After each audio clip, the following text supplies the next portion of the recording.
When it comes to prestigiously badged, mid-sized executive German cars, traditional thinking used to suggest that estates were fine, but five-door hatchbacks weren't. Audi, however, hasn't made it to the top of the pile by traditional thinking, and in the last decade has turned such thinking on its head with its A5 Sportback, the second generation version of which has been significantly improved here with mild hybrid engineering and a classier, better connected cabin. Plus, of course, as ever, you get a double dose of Vorsprung durch Technik.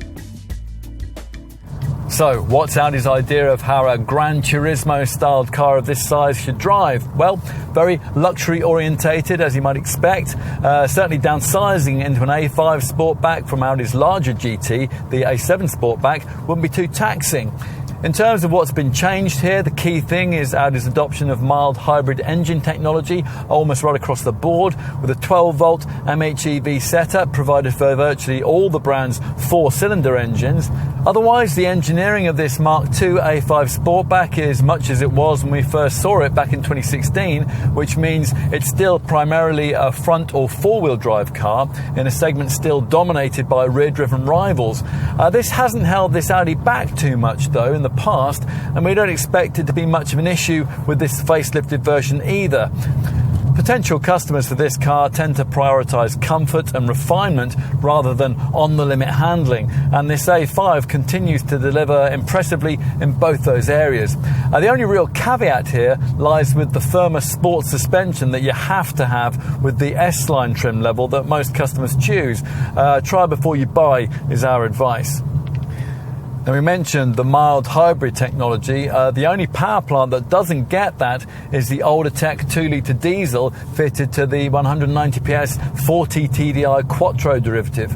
Otherwise, the MHEV system features on all the 4-cylinder power plants. It incorporates an integrated BAS belt alternator starter generator, which powers a 12-volt main electrical setup in which a compact lithium-ion battery in the boot stores energy harvested via a KERS, Kinetic Energy Recovery System. Audi expects a strong seller to be the entry-level A5 35 TFSI petrol variant. That now gets a 150 PS 2-litre TFSI unit, and like all mainstream A5 Sportback variants, it features, as standard, a 7-speed S-tronic auto gearbox. In this auto form, an A5 Sportback 35 TFSI is capable of 44.8 mpg on the WLTP combined cycle and up to 143 grams per kilometre of WLTP rated CO2. The same 2-litre TFSI engine is offered in 190 PS form in the 40 TFSI variant we're trying here,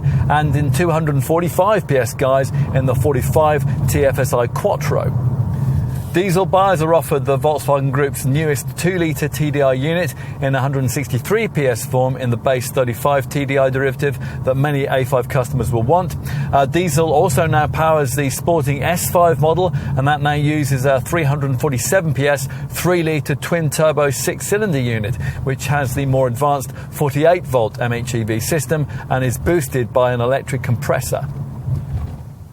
Imagine what an Audi A4 saloon might look like if it had a hatchback, it was slightly wider and lower, and it had an A5 coupe nose, and you're pretty much picturing this Sportback model. To be fair, you wouldn't necessarily immediately guess its A4 ancestry from a casual glance. This design, although it's just 7mm longer than that car, is a significant 41mm lower, and it has the A5 coupe model's wavy waistline and frameless doors. In this evolved form, the second generation version of the A5 Sportback has a slightly more sophisticated feel, and almost everywhere you look there's a chamfered surface or an intricately fashioned part that's clearly been carefully considered and then carefully considered all over again. So, time to pull back the frameless door, which endorses this model's Gran Turismo style aspirations, and take a seat inside. where you'll find yourself in a cabin that, as before, we think will really sell you this car. Despite recent advances made by direct rivals, in many ways this remains the defining interior of its class, with cabin quality that's still unbettered and the cool, classy feel that's distinctive to this Ingolstadt brand. Now, the key change here is the addition of this now much larger 10.1-inch central infotainment screen with its more sophisticated graphics, its acoustic touch functionality and its natural language voice control. Now, unfortunately, you don't now get the useful rotary controller that operated the previous MMI system, but navigation is now standard, as are a wider range of cutting-edge Audi Connect media features. Plus, unlike direct rivals, Audi won't make you pay extra for Apple CarPlay and Android Auto smartphone mirroring. You are positioned almost faultlessly on very supportive heated seats in front of the best digital dash in the segment, the 12.3-inch Audi virtual cockpit screen. It's now fitted as standard throughout the range. Wherever you look, feel or touch, there are treats. The buttons click nicely, the column stalks feel good, and those low-rent plastics that you would find further down in some premium rivals are noticeable by their absence. Time to take a seat in the rear. The expected signs that the room on offer back here will be slightly compromised compared to a boxier Audi A4 start with the need to duck slightly to avoid the swept back coupe roofline. And once inside, that sleeker profile does indeed sacrifice a little headroom compared to a conventional premium mid-sized model, especially when a panoramic glass roof has been fitted. Still, those of average height should be fine, and the improvements in cabin space incorporated into the original version of this second-generation A5 design help this Audi when it comes to leg space. One tall adult can certainly sit behind another in reasonable comfort, although there's not quite as much room to stretch out as there is in a rival BMW 4 Series Grand Coupe. Finally, let's take a look in the boot. You access it via a standard powered tailgate, which can be optionally specified to rise with a swipe of your foot beneath the bumper. And that's very useful if you're approaching the car laden down with bags.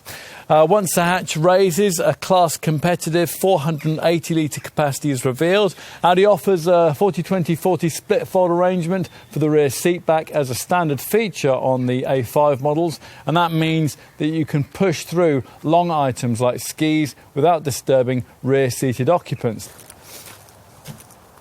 In summary, this is exactly what Ingolstadt promised, an intelligent evolution of a car that stacks up on paper and can credibly manage to seat up to 5 people. It's all enough to make this A5 Sportback a hard option to ignore if you fit its target market.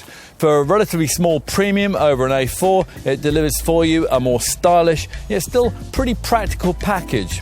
One thing's certain, here's another very desirable Audi.